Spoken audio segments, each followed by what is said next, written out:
Hello students, हम इससे पहले वाले वीडियो में हम इस बात को डिस्कस कर चुके हैं कि अनइंटेंशनल एडल्ट्रेशन कैसे होता है।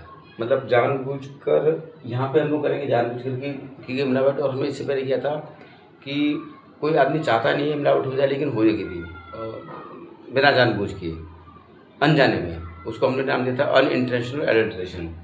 अब हम लोग कर रहे हैं कि इंटेंशनल एडल्ट्रेशन। बहुत इंपॉर्टेंट पॉइंट है, मैं आपको पहले की बात बता रहा हूँ, बहुत ज़्यादा इंपॉर्टेंट पॉइंट है। 99% है कि वाला क्वेश्चन आने वाला है। What is the difference between intentional and unintentional adulteration. और अगर ये क्वेश्चन आता तो ये बड़े मार्क्स में आएगा, 6 मार्क्स का आएगा। ये जो मेरा एक्सपीरियंस है, मैं अपने एक्सपीरियंस के हिसाब से आपको बता रहा हूँ।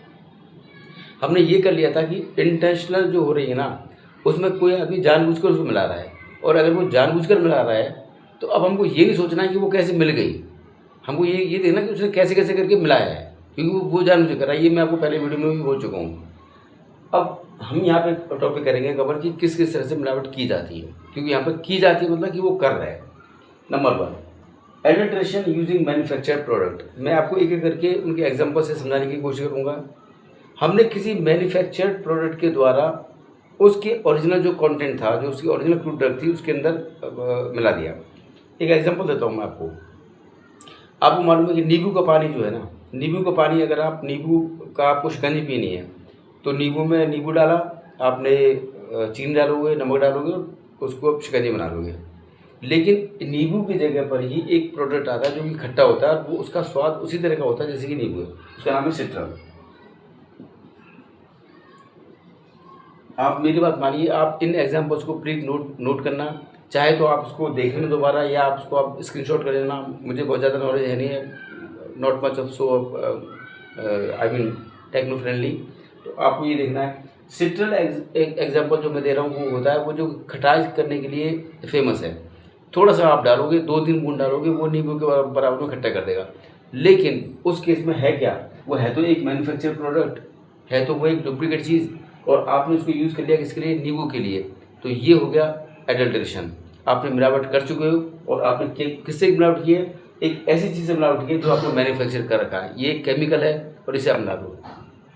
एक दूसरा एग्जाम्पल और देता हूँ आपको। आप सब लोगों ने जूस पिया होगा। जूस पीने के बाद में आपको पता है कि वो एक वाइट सा केमिकल डालता है आपके जूस में, जिससे कि उसके जूस की मिठास बढ़ जाए और जो कड़वाहट है ना वो कम हो जाए। मौसमी का जूस जब आप पीते हो ना, तो मौसमी का जूस एकदम खट्टा होता है, बहुत ज़्यादा खट्टा, और शायद वो आपको टेस्ट भी नहीं लगे। उसके टेस्ट को दबाने के लिए दे यूज़ सैक्रीन, आल्टेम, एस्पार्टेम, ये सब स्वीटनिंग एजेंट्स हैं जो मीठा करते हैं। अगर आपने वो डाला है, लेकिन है तो वो केमिकल ही। और अगर आपने केमिकल यूज़ करो विदाउट शुगर, चाहता क्या है, आप एक बंदा शुगर यूज़ करे, चीनी यूज़ करे, लेकिन उसकी जगह पर अगर आपने एस्पार्टेम, आल्टेम या सैक्रीन भी यूज़ किया है, तो इसका मतलब आपने एक मैन्युफैक्चर प्रोडक्ट भी यूज़ किया है, and that can be dangerous for you. This is my point number 1। Number 2, adulteration using inferior quality product. ये वाली बात मैं पहले वीडियो में डिस्कस कर चुका हूँ। एक अच्छी क्वालिटी के प्रोडक्ट के साथ में अगर हमने कुछ मात्रा में थोड़ा सा खराब क्वालिटी का चीज़ डाल दी, तो एडल्ट्रेशन तो हो गया, मिलावट तो हो गई। और जब मिलावट हो गई तो उसकी जो क्वालिटी है वो तो कम हो जाएगी। आपने सुना होगा कि गेहूं की वैरायटी आती है, 56 बार है, 32 है, 58, मुझे नहीं पता है, मैं एक एग्जांपल दे रहा हूँ। लेकिन जो एक अच्छी क्वालिटी का गेहूं है, उसके साथ में अगर आपने एक बुरी क्वालिटी का गेहूं को मिक्स कर दिया, it means that you have adulterated. आपने मिलावट कर चुके हो, और वो भी जानबूझकर। अगर आप जानबूझ के कर रहे हो और मिल गया है, तो इसका मतलब ये जो क्वालिटी आएगी वो आएगा इन्फीरियर क्वालिटी। ये बहुत सारे काम हो सकते हैं। मैंने इससे पहले एग्जांपल में मैं बताया था आपको, एपिस मेलिफेरा, जिसकी 20 बैग्स जो शहद बनाती है, जो वो मोम बनाती है, मधुमक्खी के 2 ही काम होते हैं, उनमें सबसे बेस्ट एपिस मेलिफेरा है। इसके अलावा 2 और नाम मैंने बोले थे, एपिस डोर्साटा और एपिस इंडिका। मैं यहाँ पर लिख के देता हूँ आपको, एपिस मेलिफेरा, एपिस डोर्साटा और एपिस इंडिका।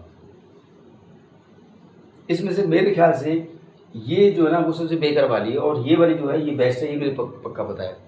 अगर आपको किसी आदमी ने शहद मंगवाया है और वो कहता है कि मुझे एपिस मेलिफेरा, इस मधुमक्खी का शहद चाहिए, लेकिन आपने इस मधुमक्खी के शहद के साथ में इसके 100 ग्राम के साथ में आपने 20 ग्राम इसका मिला दिया जानबूझकर, तो वो आपका एडल्ट्रेशन हो गया, क्योंकि आपने जो यूज़ किया है वो क्या है, इन्फीरियर क्वालिटी का product. This is point number 2। Now the third point is adulteration using exhausted drugs. अब पता है ड्रग्स एग्जॉस्ट कब हो जाती है? अगर हमारे पास में कोई PCM की टैबलेट है या किसी भी दवाई की कोई भी टैबलेट है, उसके साथ में एक वर्ड आता है एक्सपायरी डेट। एक्सपायरी डेट का मतलब होता है कि इस डेट के बाद में वो दवाई अपना वो काम नहीं कर सकती जो जिसके लिए वो मीन्ट है, जिसके लिए वो बनी हुई है। अब अगर मेरे पास में कोई एक नया स्टॉक आया हुआ है, लेट सपोज मेरे पास में 100 टन का एक स्टॉक आया हुआ है PCM टैबलेट्स का, लेकिन मेरी जो पुरानी जो दवाइयाँ थी PCM की वो मुझे नहीं बिकी हैं, मेरे पास में वो 20 टन की पुरानी पड़ी हुई है। If I mix those 20 ton exhausted drugs with that new drug, it means that I am using exhausted drugs, I am adulterating that exhausted drugs with the new drug। Hindi में आपको मैं अगर बताऊं, अगर मेरे पास में अश्वगंधा मेरे पास रखी, या काली मिर्च का एग्जांपल ले लेते हैं।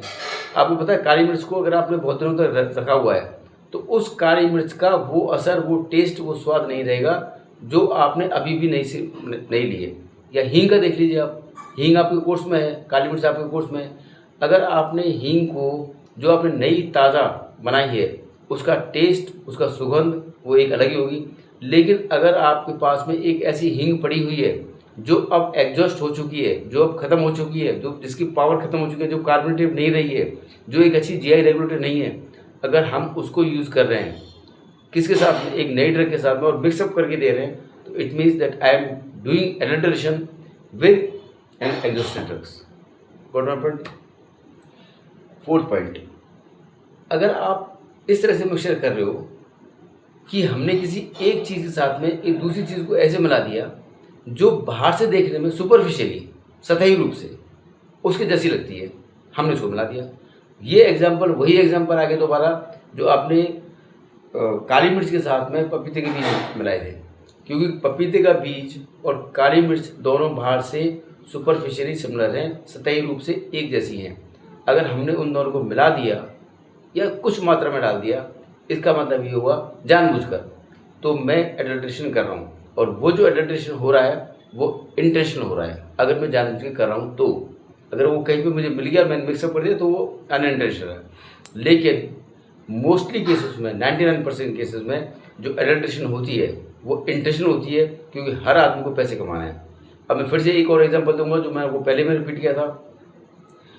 एक हरे धनिए के जो धनिया आता है, धनिया का पाउडर, धनिए के पाउडर के साथ में अगर हमने गधे की लीद मिला दी, घोड़े की लीद मिला दी, तो उसका, क्योंकि घोड़े की लीद सूखने के बाद में वो सुपरफिशियली ऊपर से देखने पर वो सेम ऐसी लगती है जैसे कि धनिया है, और अगर हम उसको मिला रहे हैं तो हम लोग इंटेंशन करते हैं। इसका एक और एग्जांपल है जो आप दे सकते हो, वो है हम लोग लाल मिर्च के साथ में जो ईंट होती है, पकी हुई ईंट, उसका चूरा मिला देते हैं, और ये भी इसलिए मिला है क्योंकि ये सुपरफिशियली सिमिलर है, बाहर से देखने में सेम लग रहे हैं लेकिन नुकसान करेंगे। अगला पॉइंट आता है एक वेजिटेटिव पार्ट का बनाना। वेजिटेटिव पार्ट से मेरा मतलब यहाँ पर ये है, वैसे अगर आप बॉटनी के हिसाब से देखोगे तो प्लांट के अंदर 2 पार्ट होते हैं, एक रिप्रोडक्टिव पार्ट और एक वेजिटेटिव पार्ट। रिप्रोडक्टिव पार्ट का मतलब वो हुआ कि वो जहाँ से रिप्रोडक्शन कर रहा है, मतलब उसका फ्लावर जो है ना, वो इसका रिप्रोडक्टिव ऑर्गन है। उसके अलावा उसका स्टेम हुआ, रूट हुआ, लीव्स हुआ, वो सब उसके वेजिटेटिव पार्ट होते हैं। लेकिन यहाँ पे फार्माकोग्नोसी में आपको ये समझना है कि जिस जगह से आपको वो दवाई मिल रही है उसके अलावा अगर आपने कोई भी हिस्सा उसमें मिला दिया तो वो सब उसके लिए वेजिटेटिव पार्ट हो जाएगा। एक एग्जांपल से समझिए आप, कुनैन है ना, कुनैन की दवाई जो मलेरिया में काम आती है और सबसे फेमस प्लांट है कुनैन, सिनकोना ऑफिसिनेलिस बोलते हैं उसको, पूरा नाम है सिनकोना ऑफिसिनेलिस।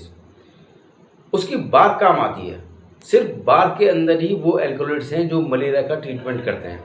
ऐसे एक अर्जुना है, अर्जुना की भी सिर्फ एक बार काम आती है जो कार्डियोटोनिक है, मतलब जो हमारे दिल पे काम करती है, हमारे हृदय के लिए एक वर्धक है, एक टॉनिक है। मुझे पता है कि उसकी सिर्फ बार्क में ही वो कॉन्स्टिट्यूएंट हैं, वो API हैं, या वो चीज़ है जो उसको ठीक करेगी दिल को। अगर मैं मलेरिया की बात करता हूँ तो सिनकोना के अंदर वो पार्ट है। लेकिन अगर मैंने जानबूझकर उसकी बार के अलावा मैंने उसकी स्टेम को भी थोड़ा सा और काट लूँ, या मैंने उसमें थोड़ी सी पत्तियाँ घुसा दी उसके अंदर, या मैंने कोई उसकी टहनी काट के उसमें डाल दी, लास्ट में तो पाउडर बन रहा है उनका, और मैं उसको ले गया, तो क्या ये एडल्ट्रेशन नहीं है? है, क्योंकि मुझे पता है कि जो उसका मेन इंग्रेडिएंट है, जो उसकी मेन चीज़ है, वो उसकी छाल में है, उसकी बार्क में है। और हमने क्या किया, हमने साथ में उसके बार्क के अलावा मैंने थोड़ा सा स्टेम भी काट लिया, थोड़ी सी टहनी काट ली, उसको पीस दिया और बेच दिया। ये एडल्ट्रेशन का रूप हो गया। और इसमें मैंने कैसे किया adulteration? By using the vegetative part. इस पार्ट का मैंने यूज़ कर लिया जो कि मेरे लिए कोई यूज़फुल नहीं था। ये बात सही है कि ये नुकसान नहीं कर रहा है, लेकिन आपको इकोनॉमिकली तो नुकसान कर रहा है ना। जितना आपको चाहिए था बार्क उतनी तो नहीं मिली, यानी कि जो मैंने स्टेम, उसका तना, पत्ती वत्ती जो भी उसमें मिला दी, वो सब मेरे लिए फ्री हैं, लेकिन आपके लिए तो वो कॉस्ट कर रही हैं। तो इकोनॉमिकली वो आपको नुकसान कर रहा है, और ये एडल्ट्रेशन है। ये भी हो सकता है कि वो आपको इकोनॉमिकली नहीं, हेल्थ के रूप में भी नुकसान कर सकें। और अब सबसे बड़ी बात आती है टॉक्सिक सब्सटेंस। ये मेरे हिसाब से ना ये सबसे डेंजरस चीज़ है। एडल्ट्रेशन होती है, लेकिन इस एडल्ट्रेशन में अगर हम गलती से किसी एक टॉक्सिक सब्सटेंस को, टॉक्सिक मतलब जहरीले सब्सटेंस को, अगर हम किसी जहरीले सब्सटेंस को मिक्सअप कर दें, इसका मैं आपको एक एग्जांपल बताता हूँ। एक लाइमस्टोन आता है। लाइमस्टोन को आप ये समझ लीजिए कि आपने शायद कुछ लाल टाइप, जैसे सेंधा नमक है, हल्का सा लाल टाइप का होता है, हल्का सा वाइट टाइप का होता है। अगर वो सेंधा नमक जो है ना, या एक लाइमस्टोन है, वो है तो स्टोन ही, अगर हम उसको हींग के साथ में मिला दें, तो वो आप एक प्रकार से एक पत्थर खा रहे हो, और वो आपकी बॉडी के लिए टॉक्सिक है, वो नुकसानदायक हो सकता नहीं है। अगर हमने उस लाइमस्टोन को मिला दिया किसी साथ में, हींग के साथ में मिलाया जाता है वो, अगर आपको पता हो हींग का कलर है ना, वो भी हल्का सा पिंकिश, ब्राउनिश, वाइटिश इस टाइप का होता है। उसके साथ उसके जैसे ही पत्थर आता है, सेंधा नमक टाइप का पत्थर, अगर आपने देखा ना, वो आपने उसके साथ मिला दिया, उससे हुआ क्या? उससे जो बेचने वाला है उसको ये फ़ायदा मिलेगा कि उसका वेट बढ़ जाएगा, और आपको नुकसान ये हुआ कि आपको वो क्वालिटी की हींग नहीं मिली, ये आपका लॉस हो रहा है। साथ में ये भी लॉस हो रहा है because limestone is toxic to you. वो अपनी बॉडी में जमा हो रहा है, उसका डिग्रेडेशन नहीं हो रहा है, वो एक्सक्रीशन नहीं हो पा रहा है, वो बाहर नहीं निकलेगा, वो अपनी डेंजरस है। This point is very much dangerous because it contains toxic substance, जहरीले सब्सटेंस होते हैं। The last point but not the least, adulteration using powders. इसमें क्या होता है, हम किसी भी चीज़, कोई मोस्टली पता है आपको, ड्रग्स जो हम लोग बेचते हैं ना, या तो वो लिक्विड फॉर्म में होती है या पाउडर में होती है, पिसी फॉर्म में होती है। खासकर मैं क्रूड ड्रग्स की बात कर रहा हूँ। आप अश्वगंधा मांगोगे पाउडर मिलेगा, इसबगोल मांगोगे पाउडर मिलेगा। पाउडर के फॉर्म में किसी दूसरे पाउडर को मिक्स करना सबसे इजी प्रोसेस है। एक सिंपल सी बात बताऊँ, मैं इसबगोल का मुझको कोई अगर एक डब्बा दे 1 किलो का, और मैं उस 1 किलो के डिब्बे में से 200 ग्राम इसबगोल निकाल लूँ, और उसकी जगह पर मैंने एक आटा डाल दिया, क्योंकि आटा भी तो पाउडर है, आप में से कोई नहीं पहचान पाएगा, और उसकी एडल्ट्रेशन करना सबसे ईजी है। ये फॉर्म में जो एडल्ट्रेशन होती है वो बहुत कॉमन है, बहुत होती है। अब इसमें दोनों काम हो सकते हैं, या तो वो जो पाउडर डाला जा रहा है वो कुछ नहीं नुकसान कर रहा है, आपको आटा डाल दिया या ग्लूकोज डाल दिया, कोई नुकसान नहीं करेगा, लेकिन एडल्ट्रेशन तो हो गई। जो डोज आपको डॉक्टर ने रिकमेंड की थी कि आपको डेली का 3 चम्मच सुबह लेनी है, 3 चम्मच शाम को लेनी है, अब आप तो ये समझ के ले रहे हो ना कि 3 चम्मच आपने इसबगोल खाया है, लेकिन रियल में क्या खा लिया आपने? 3 चम्मच नहीं, आपने 2 चम्मच ही इसबगोल खाया और 1 चम्मच आपने आटा खा लिया। तो ये भी एक फॉर्म हो गया एडल्ट्रेशन का। I hope you understand. इस फॉर्म में जो हमने किया है वो हमने की है इंटेंशनल, यानी कि सब जानबूझ की जाने वाली मिलावट है। ये टॉपिक मेरा अब यहाँ पे एंड होता है। इसके बाद में मैं आपको बताऊँगा अगर एडल्ट्रेशन हुई है तो इसका इलाज भी होगा, और इलाज होता है क्वालिटी कंट्रोल। क्वालिटी कंट्रोल मतलब अब हम लोग ये चेक करेंगे कि किसी दवाई में, किसी क्रूड ड्रग में जो एडल्ट्रेशन हुई है, जो मिलावट हुई है, हम उसको पहचान कैसे करेंगे। ये मैं अपने नेक्स्ट वीडियो में आपको भेजूंगा कि किस तरह से आपको पहचान करनी है। ये फॉर्म में इस तरीके से हमको पहचान करनी है कि ये ड्रग सही है या नहीं है, और अगर ये ड्रग सही नहीं है तो इसमें कितना एडल्ट्रेशन है। ये मैं आपको कुछ देर बाद में फिर भेज दूँगा। Thank you so much.